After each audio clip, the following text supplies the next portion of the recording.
E aí? Hoje a gente vai dar uma olhada num dos livros mais importantes que existem, mas por um ângulo um pouco diferente. E se a gente olhasse para o Evangelho de Lucas não só como um texto religioso, mas como o que ele mesmo diz que é, um verdadeiro relatório investigativo sobre uma vida que, literalmente, mudou o mundo? Tá, vamos direto ao ponto.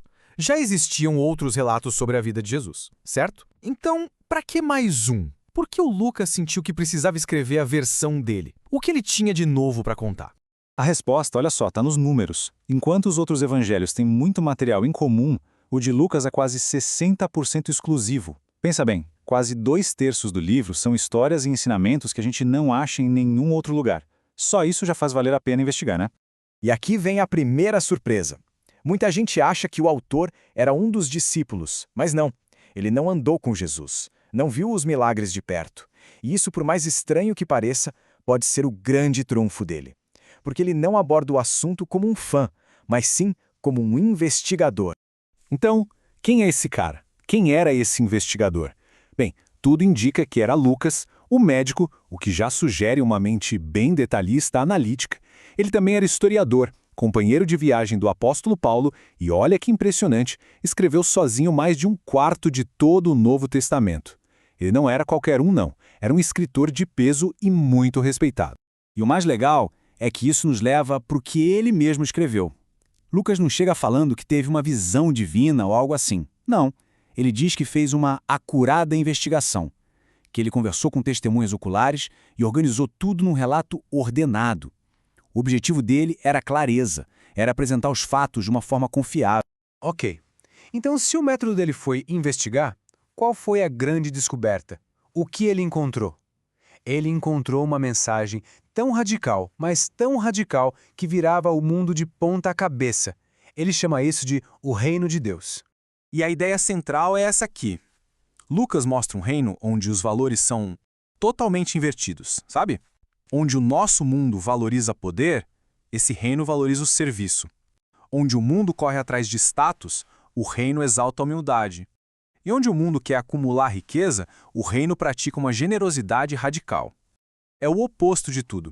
E para mostrar isso, Lucas foca o tempo todo naquelas pessoas que a sociedade da época ignorava ou até desprezava. Os pobres não são coadjuvantes na história dele, eles são os convidados de honra.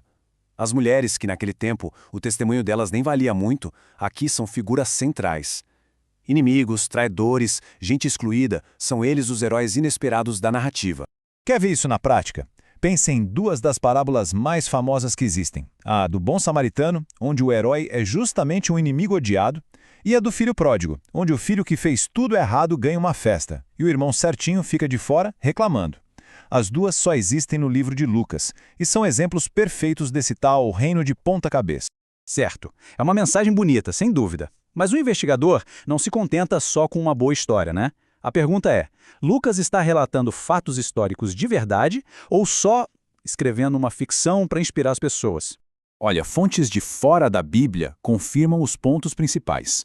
Por exemplo, Tácito, um historiador romano que não gostava nem um pouco dos cristãos, confirma por conta própria a execução de Cristos por Pôncio Pilatos durante o governo do imperador Tibério. É exatamente o que os evangelhos, incluindo o de Lucas, descrevem. Mas talvez o teste mais duro para a precisão de Lucas veio muito tempo depois, de um jeito bem inesperado. Um arqueólogo famoso, Sir William Ramsay, começou uma expedição com um objetivo bem claro: provar que os detalhes históricos que Lucas escreveu estavam todos errados. E o resultado foi uma reviravolta total. Depois de décadas de pesquisa, cavando e estudando, Ramsay chegou a uma conclusão que chocou todo mundo. Ele disse que Lucas era um historiador do mais alto calibre.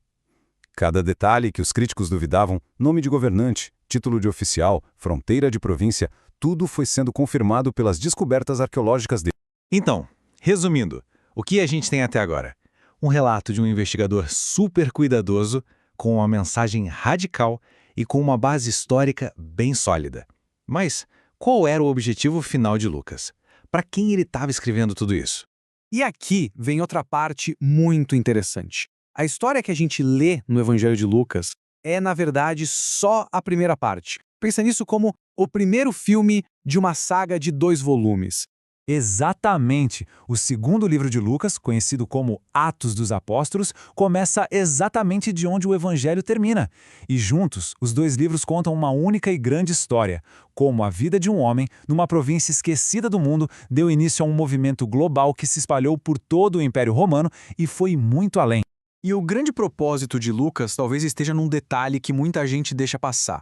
Enquanto outros evangelhos mostram a árvore genealógica de Jesus parando em Abraão, o pai do povo judeu, Lucas vai muito mais longe. Ele vai até Adão, o pai de toda a humanidade. A mensagem aqui é claríssima. Essa não é uma história só para um povo, é uma história para todo mundo. E isso tudo nos deixa com uma pergunta final, para a gente pensar. A investigação de Lucas nos mostrou uma história onde os excluídos viram protagonistas, onde os últimos viram os primeiros. Se esse mesmo princípio fosse aplicado hoje, no nosso mundo, quem seriam os heróis inesperados? Quem seriam as pessoas que estariam no centro da história?